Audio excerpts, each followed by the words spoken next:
Atos 2, 42 ao 47, diz assim o texto sagrado: E perseveravam na doutrina dos apóstolos, e na comunhão, no partir do pão e nas orações.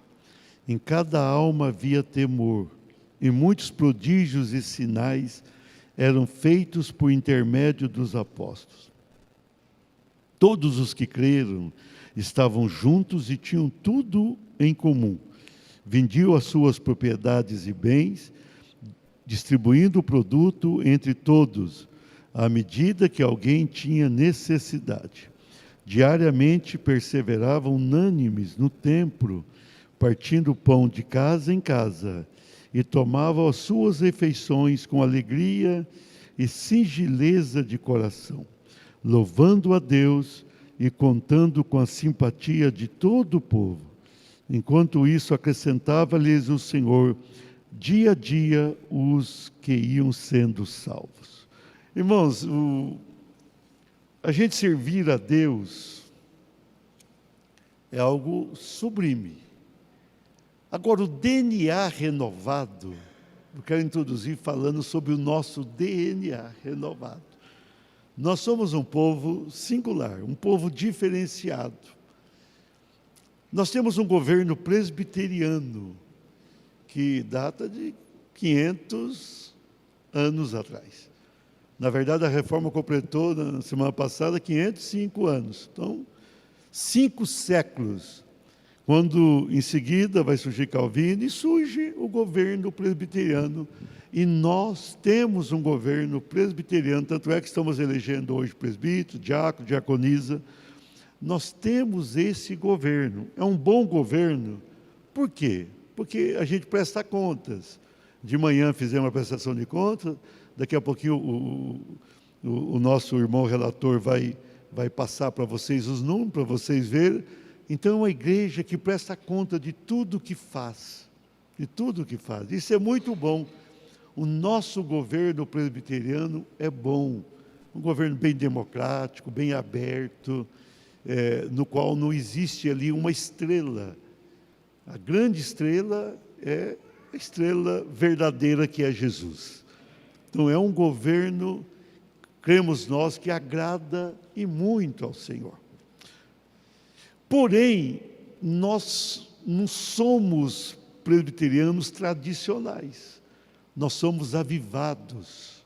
O nosso DNA é de renovação.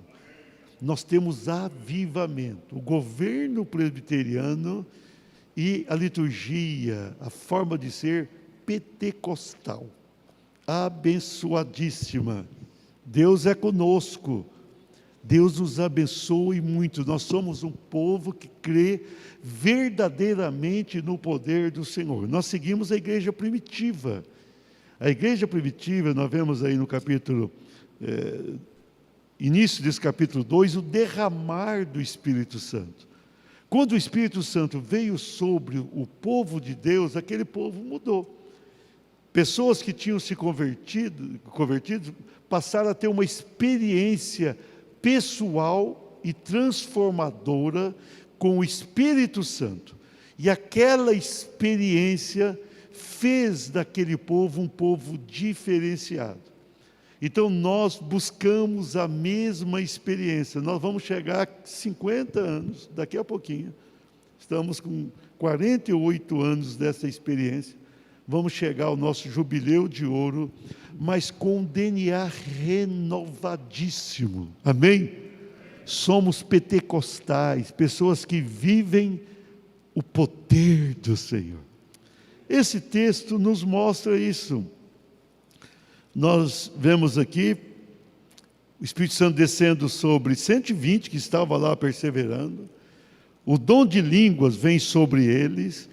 E eles começam a ser usados pelo Senhor, e cada um transmitindo aos povos que vieram de longe. Judeus que moravam longe, mas que já faziam parte de outros povos, e cada um tinha a sua língua de onde vieram. E agora os discípulos, cheios do Espírito Santo, começam a transmitir uma mensagem poderosa ao coração de cada um ali. E cada um os ouvia falar na própria língua. É impressionante. Deus levantou os apóstolos e discípulos que ali estavam, e eles não conheciam a língua daqueles povos, mas na unção do Espírito Santo, eles puderam ali transmitir a mensagem que Deus queria. Pedro se levanta, prega o seu grande sermão. Esse sermão de Pedro é glorioso. Quase 3.000 pessoas se convertem. E quem se converte? Judeus. Judeus, muitos dos quais tinham concordado e desejado até mesmo a condenação de Jesus na cruz. Haviam ali sacerdotes. Então o que acontece ali? Os judeus vão ter ali uma experiência com quem? O Espírito Santo. O Espírito Santo vai tocar aquelas vidas. E quase 3.000, numa festa anual, uma festa chamada Festa do Pentecostes, que acontecia 50 dias depois da Páscoa, uma festa da colheita, uma festa, algo maravilhoso mesmo, e o Senhor vai visitar aquele povo. Num só culto, num só sermão, quase 3.000 pessoas se convertem. E eles ali se dobram diante do Senhor e vão perguntar para Pedro: o que nós devemos fazer? Os judeus: arrependei-vos e cada um de vós seja batizado em nome do Senhor Jesus. Foi o que nós fizemos hoje de manhã, para a remissão do pecado de vocês, e recebereis o dom do Espírito Santo. Então o que nos diferencia é este poder, o dom, a unção do Espírito Santo de Deus em nossas vidas. E as pessoas se entregam ao Senhor. E chegamos aqui numa palavra como viviam os convertidos. E vai aparecer aqui algumas coisas que eu quero enfatizar nesse dia festivo de batismo e Santa Ceia. No mesmo dia estamos tendo aqui no templo os dois únicos sacramentos que o povo evangélico acredita. O batismo tivemos de manhã e a Santa Ceia à noite. Os batizados terão o privilégio, no mesmo dia, de participar, os novos batizados, de participar dos dois sacramentos da igreja. Então nós vemos aqui notícias sobre a igreja que nascia. Era um novo povo, com novas aspirações, e vai mostrar ali a firmeza, vai falar do poder do Senhor, vai falar da vida comum que eles tinham, né? Da comunhão e daquilo que Deus estava fazendo na vida deles enquanto igreja. Então vamos lá, aproveitando esse dia de festa. Diga-se a identidade da igreja. Eu quero tratar sobre isso. Quando alguém perguntar: o que vocês são? Nós somos presbiterianos. Mas qual é a identidade de vocês? O que vocês creem? Como vocês são de verdade? Como é a vida de vocês com Deus? Como vocês se relacionam com esse Salvador? Então é isso que nós devemos ter de uma maneira bem clara, forte em nossos corações. Nós devemos ter convicção. Nós devemos aprender e guardar isso muito bem, porque é exatamente isso que aconteceu com a igreja primitiva, a nossa primeira igreja. A igreja que nasce em Jerusalém. Tinha 120 perseveraram em oração, agora quase 3.000. A igreja começa com mais de 3.100, próximo de 3.120 membros. Coisa linda. E nós seguimos isso. Então eu quero falar sobre a identidade da igreja, mas enfatizando a IPRB. Vamos lá, identidade da igreja. Primeiro, diga assim: perseverança doutrinária. Versículo 42 diz: e perseveravam na doutrina, o ensino dos apóstolos, e na comunhão, no partir do pão e nas orações. Aquela igreja que nascia vai ter firmeza com Deus, vai ter um forte compromisso com o Senhor, vai ter uma constância na presença de Deus. Essa perseverança na doutrina dos apóstolos, ou perseverança doutrinária, não é exatamente o uso de costumes que no passado era enfatizado. Mas é uma firmeza doutrinária, é uma firmeza teológica, é uma firmeza em princípios da palavra, é uma firmeza com o Deus Criador, o Deus Redentor, o Deus que nos aviva. Então, nós, a Igreja do Senhor, precisamos andar firmes com o Senhor. Nós não podemos ser levados de um lado para o outro por qualquer vento de doutrina. Nós não podemos aceitar qualquer coisa que venha de um lado ou de outro. No mundo atual existem muitas coisas modernas, até mesmo em igreja. Hoje você é capaz de encontrar muitos tipos de igreja. Quando alguém pergunta assim, o que está acontecendo no Brasil hoje? Eu diria para você, nós estamos debaixo de um juízo. Juízo, pastor? Não, o juízo de Deus, ele não é necessariamente ruim. Historicamente, na nação de Israel, Deus enviava periodicamente um juízo sobre aquela nação. Quando aquela nação estava deixando a doutrina, o ensinamento, os princípios de Deus, Deus muitas vezes até levantava algum líder pagão para liderá-los, e Deus permitia alguma coisa mais forte sobre o povo, para que o povo se voltasse de coração para Deus. Então, o que acontece no mundo, tudo ou Deus mandou acontecer ou Deus permitiu. Nada acontece sem a permissão de Deus. A gente não deve se abalar jamais com nada que está acontecendo. Podemos lutar, reivindicar, fazer o que desejamos. Porém, Deus é soberano, amém? Deus está no controle. O que Deus quer de nós? Porque Deus aperta muitas vezes a própria igreja, para que a igreja se volte para a palavra. O que norteia a vida da igreja é a palavra. Nós devemos ficar sempre com a Bíblia. A Bíblia é tudo para nós.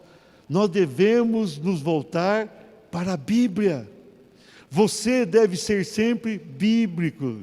Você deve buscar sempre o Deus da Bíblia. Quando alguém falar assim, quem você segue? Você fala Deus. Deus.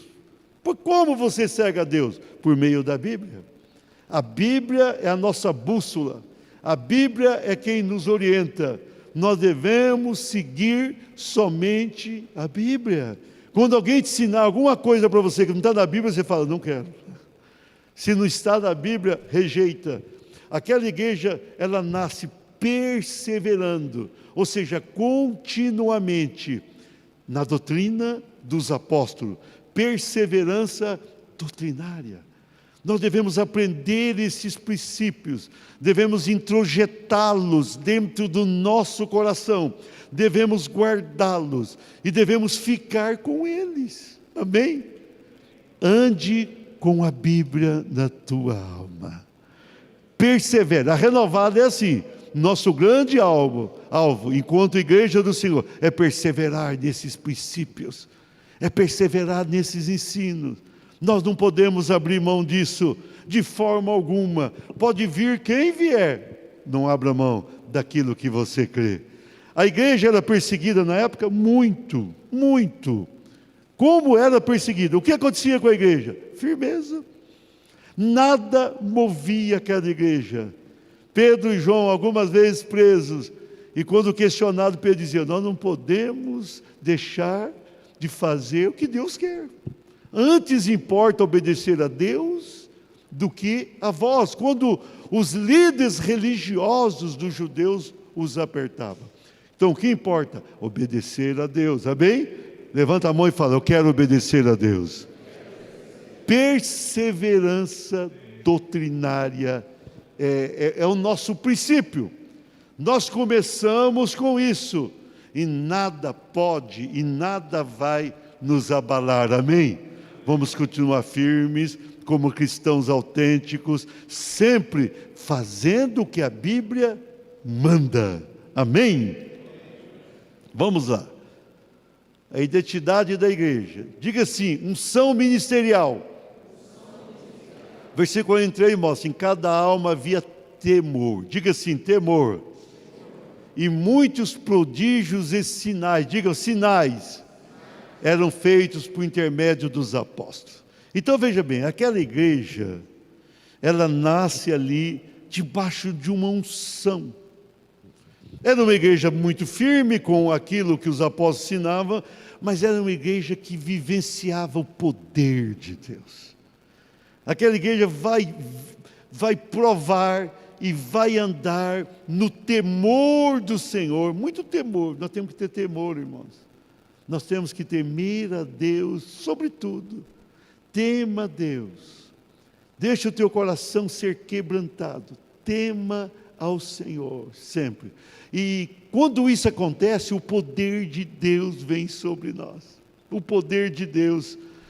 Olha aqui, muitos prodígios, não eram poucos milagres, prodígios, milagres, e sinais eram feitos por meio dos apóstolos. A Bíblia diz que até a sombra de Pedro abençoou gente e curou. Era normal, o coxo estava na porta do templo, levanta e anda, e levantava e andava. Pessoas eram curadas. Dorcas estava morta, Pedro chegava e falava, levanta, ressuscitava. Era assim que funcionava. O poder do Senhor. Então aquela igreja, de uma maneira diferente daquilo que os judeus tinham até então, era uma obra viva.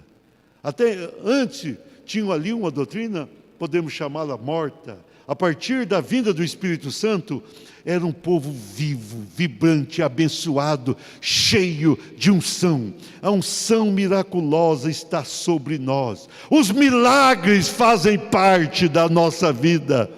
Nós vivenciamos curas, vivenciamos milagres, bênçãos. O nosso DNA é pentecostal, e muito. Nós temos aqui, às quartas-feiras, culto é vitória. A pessoa vem para cá e tem vitória, milagre. No domingo nós temos milagres. A gente ora por milagres e acontece. Nós não podemos aceitar nada menos do que os milagres que Deus nos concede. A igreja precisa ser uma igreja de milagres, senão vira um clube, senão vira algo social. Nós somos um povo que vivencia os milagres de Deus. O nosso DNA é pentecostal. Quando alguém perguntar, que igreja você faz? Eu sou presbiteriano. E depois fala, vírgula, porém pentecostal. Eu creio no poder. Você fala assim, vamos lá na minha igreja, Deus cura, Deus liberta, Deus salva, Deus batiza no Espírito Santo, Deus realiza milagre. Pode chamar, tem alguém doente, vem para cá. O nosso Deus faz maravilhas, Ele é o Deus de milagres, e nós acreditamos nisso. A unção miraculosa está sobre nós.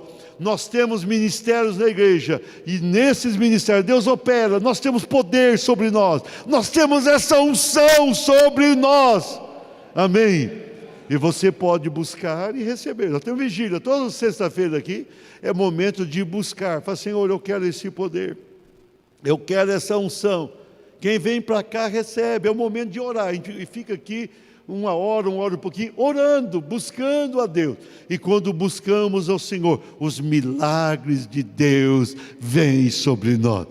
Pastor, Ele pode me usar? Pode usar quem crê. Os milagres é para quem crê. Esses sinais seguirão aqueles que creem, disse o próprio Jesus antes de subir aos céus. Vão expulsar demônios, vão curar os enfermos. Nós temos um DNA renovado mesmo. Nós somos pentecostais. Você crê nisso? Diga amém. A identidade da igreja. Vamos lá. Diga assim, solidariedade fraternal. Versículo 44. Todos que creem estavam juntos e tinham tudo em comum. Aquele povo vivia junto. Nós passamos o dia junto hoje, nós fizemos exatamente o que o povo gostava de fazer.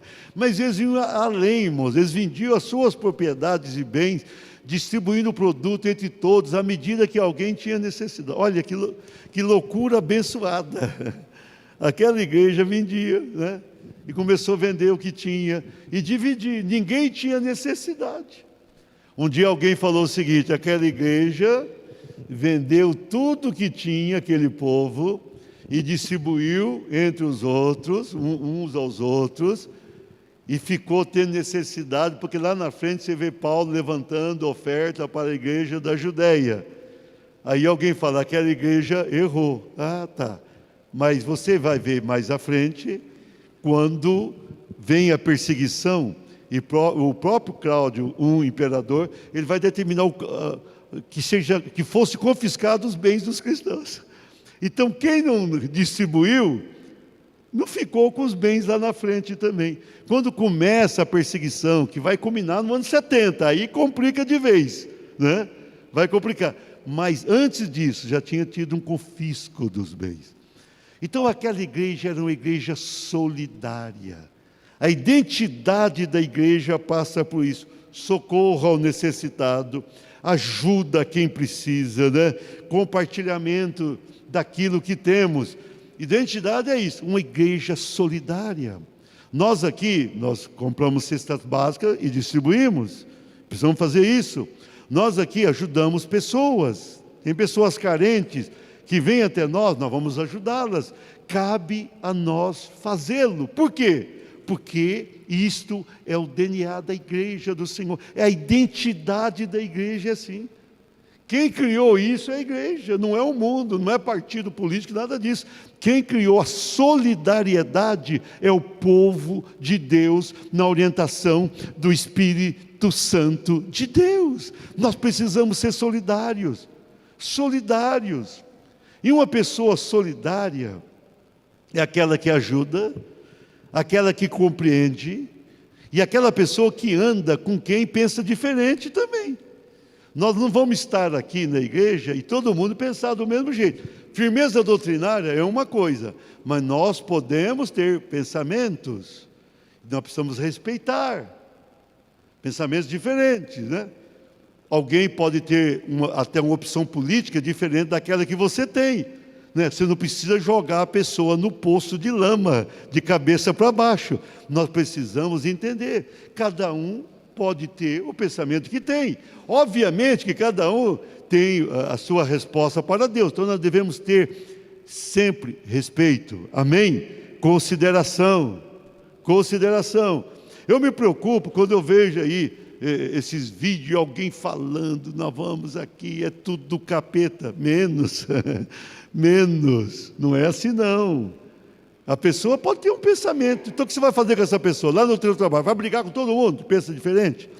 Na igreja, a pessoa tem um pensamento. Alguém me consultou, sou presidente nacional da igreja, e eu tenho consulta. Pastor, o que eu faço com quem pensa de forma diferente na política da minha igreja? Eu falei, dá um abraço e um beijo.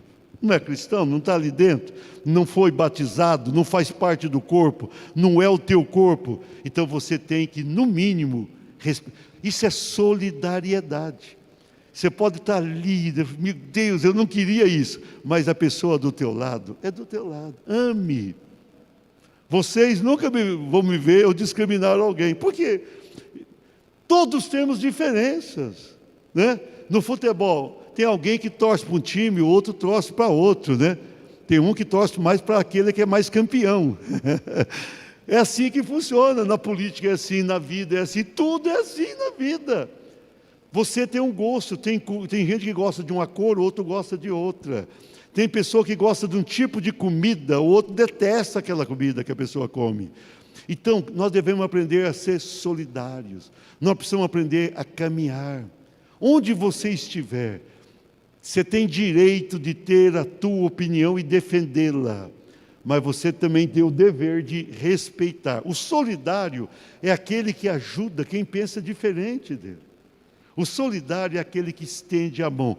A identidade da igreja é assim, solidariedade fraternal. Esses dois versículos nos falam claramente. As pessoas andavam juntos. Você tem gente que pensa diferente, anda junto. Eu não tenho dificuldade alguma de andar com qualquer pessoa que pensa diferentemente de mim, porque as pessoas vão olhar para mim e vão me ver pensando diferente dele.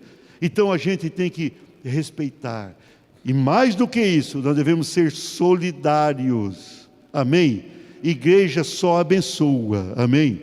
Quando você for orar, não ora para ninguém morrer, não. Ora para a pessoa viver. Está convidado?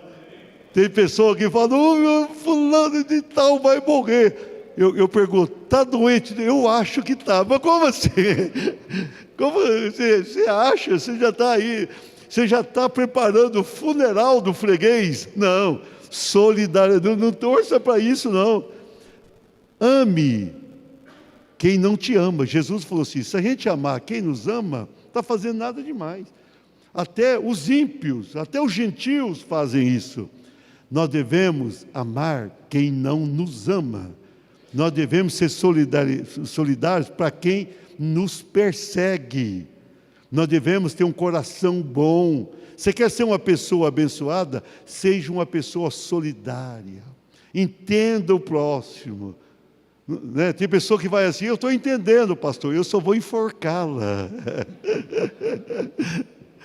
Alguém essa semana me procurou, pastor, tem uma pessoa que vai morrer. Eu falei, vai. Quem é a pessoa? A pessoa falou, eu não vou dizer para você, lógico que não. Nem precisava dizer.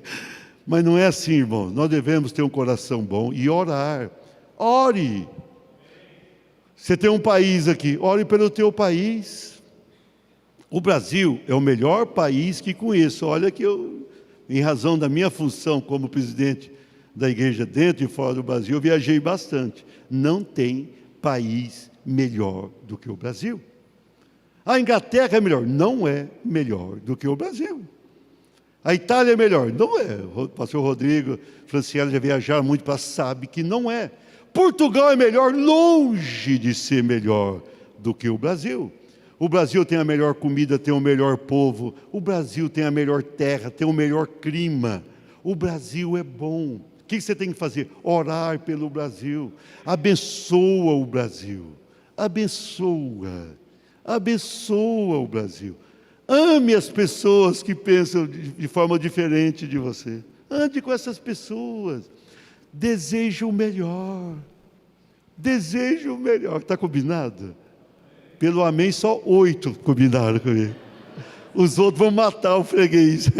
Ame. Você tem que olhar para a pessoa e falar assim, você é gente boa. E fala, misericórdia. Ame. E eu vou mais longe, viu?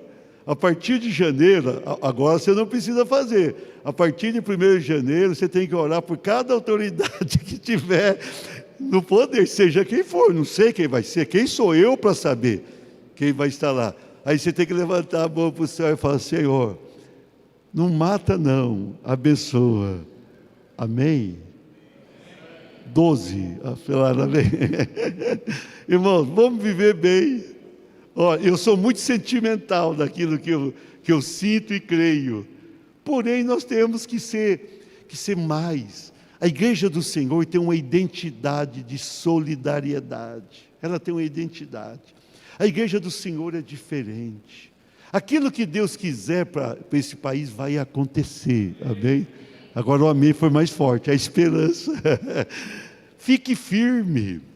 Você pode até ter uma torcida tua, eu quero fulano, pode desejar, pode até orar, mas não ore para o mal. Nós nunca devemos desejar o mal para ninguém.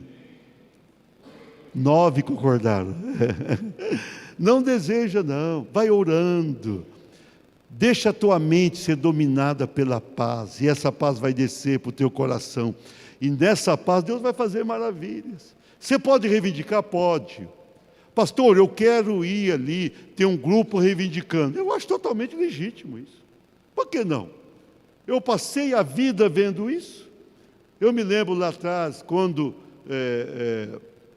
as diretas já eram uma direita muito radical à frente, as diretas já eram esquerda, vivia na rua, e muita rua.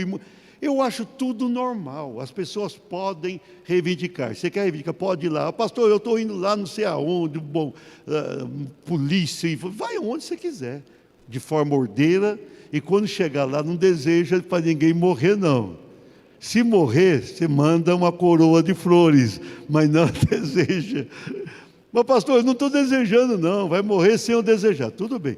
Mas tenha um coração solidário. Tenha um coração amoroso, tenha um coração bondoso. Eu vi no Twitter é um negócio de doido, né? Twitter é loucura. Apareceu um pastor, eu procurei não guardar o nome dele, eu vi o nome, procurei não guardar, e também procurei esquecer a igreja, esqueci. E ele falando assim lá na mensagem: eu nunca mais vou ao Nordeste, eu nunca mais passo férias no Nordeste, eu nunca mais viajo para o Nordeste.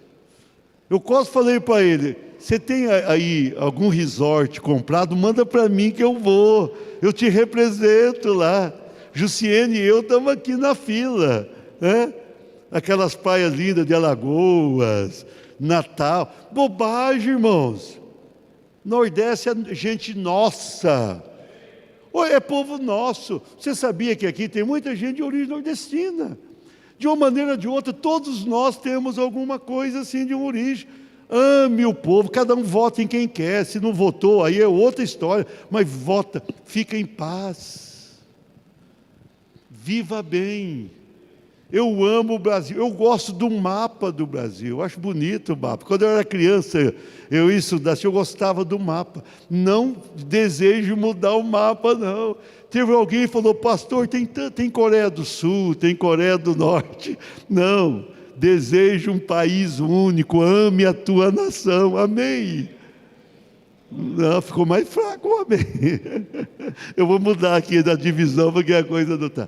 Solidariedade fraternal, diga assim: solidariedade fraternal, ame a tua nação, amém?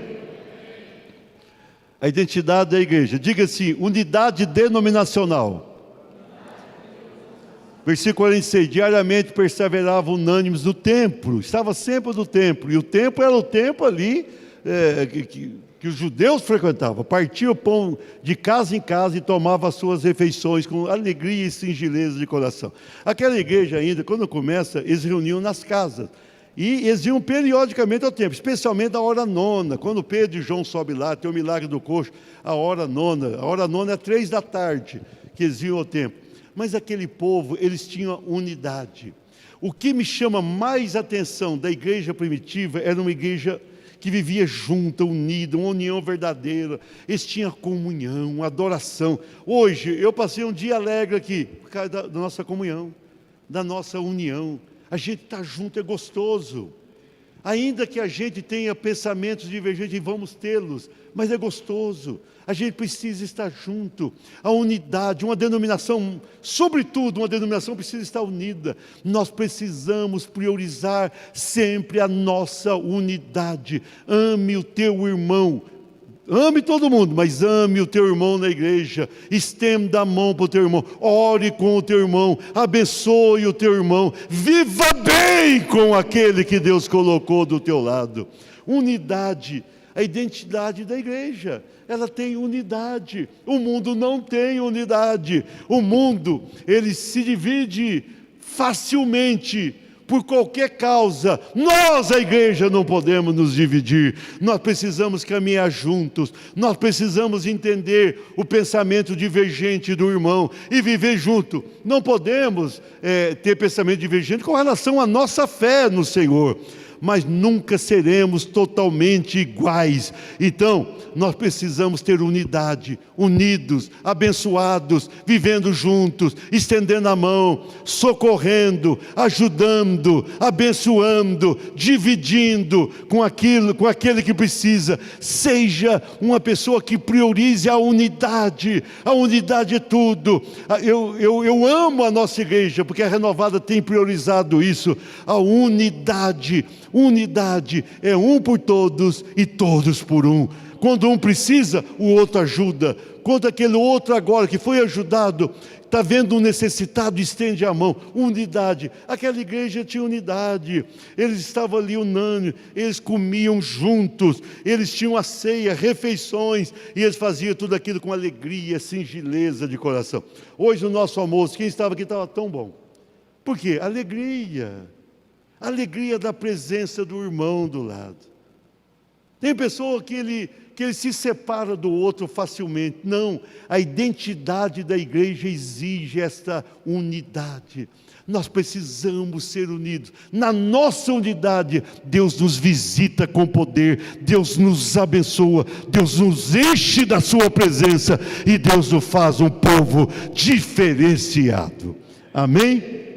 Vamos encerrar a mensagem. Identidade da igreja. Diga assim: crescimento sustentável.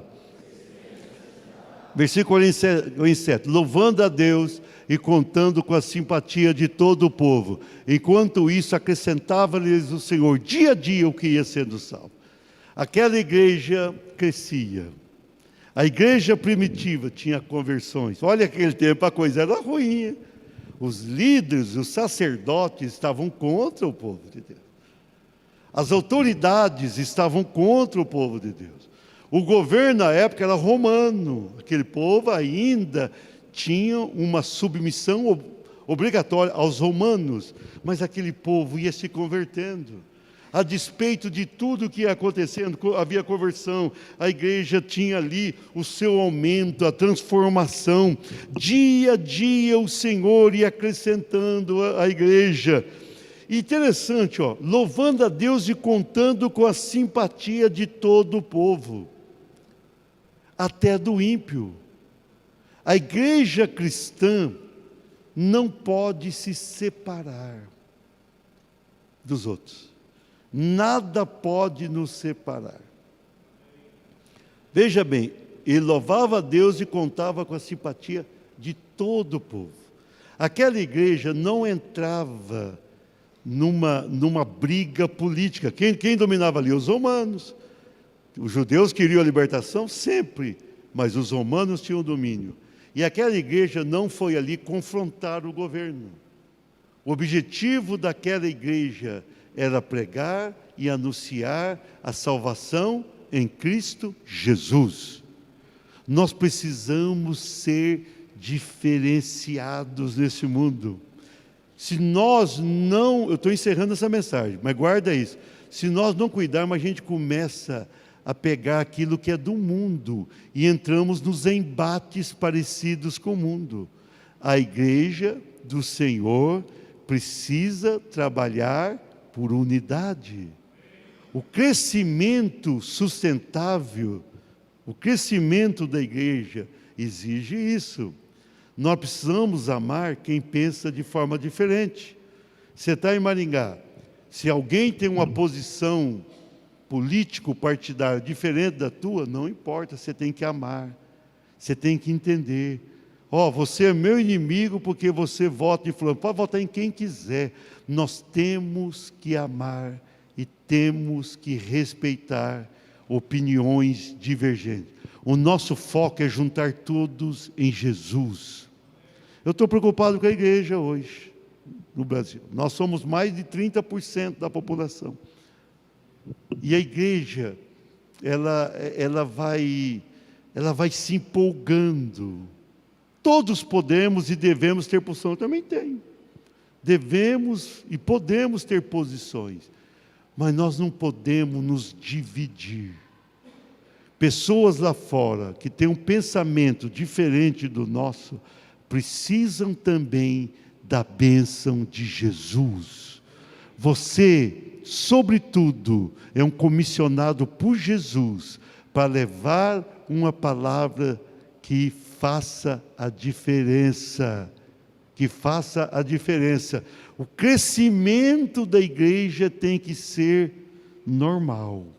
Nós devemos amar quem pensa diferentemente de nós. Muito mais na política, preste atenção. Eu também tenho as minhas preferências, lógico que tenho. Mas eu tenho que respeitar quem pensa diferente de mim. E eu tenho que ir mais longe, eu tenho que amar essa pessoa. E eu tenho que fazer mais ainda, eu tenho que abençoar essa pessoa. Pastor, eu não quero abençoar um político. Não, você tem que abençoar. Você tem que não deseja a morte de ninguém, não deseja a vida. Deseja. Lá no céu, você vai ficar surpreso com alguma coisa. Você vai encontrar no céu, você vai chegar lá e pode não encontrar, só que a gente não vai ter essa lembrança. A questão teológica diz que a gente não vai lembrar de coisa ruim, né? Mas você pode encontrar do céu alguém que você falou assim, mas você veio para cá? A pessoa falou assim, vim, estou forte e firme aqui. Você poderá ficar surpreso. Então ame. Ame. Tem pessoa que se divide por qualquer assunto. Tem pessoa que briga por futebol. Outros brigam por política. Outros brigam por igreja. Tivemos uma votação agora. Cada um tem uma posição. Eu também tenho a minha. Eu sou uma pessoa muito convicta em qualquer coisa da minha vida. Mas eu tenho que amar e respeitar quem pensa diferentemente de mim. Especialmente no assunto político. Por quê? Porque ninguém, queridos, guarde isso na tua mente, ninguém está totalmente certo e nem totalmente errado. Pode ter certeza. Ninguém está totalmente errado e o outro não está totalmente certo. Aniversário Jucali só nessa segunda. Toda loja com 50% de desconto. Até saiu propaganda aqui da loja aqui. Você viu que coisa? Isso é um sinal. Então, o que a gente tem que fazer? Nós temos que aceitar quem pensa diferentemente da gente. Ame quem pense de forma diferente de você. Dentro da igreja, então, mais ainda. Um dia alguém falou, pastor, a igreja a pessoa pode ter essa posição, pode ter a posição que quiser.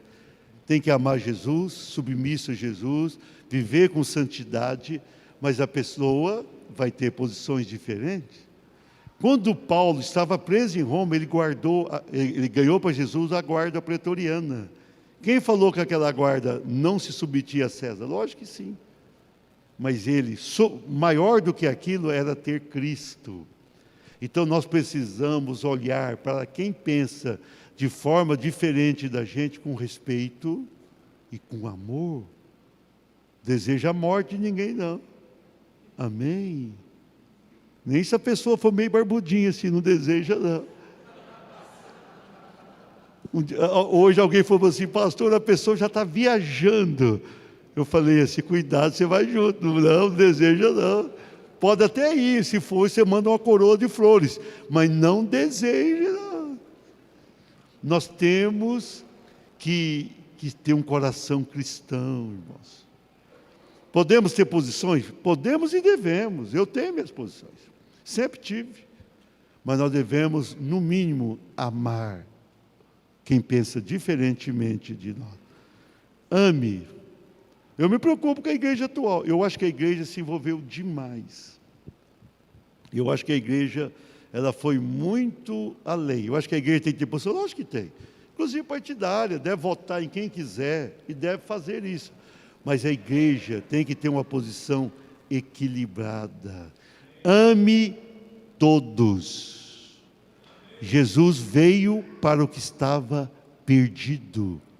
Ame todos. Respeite quem pensa diferentemente de você.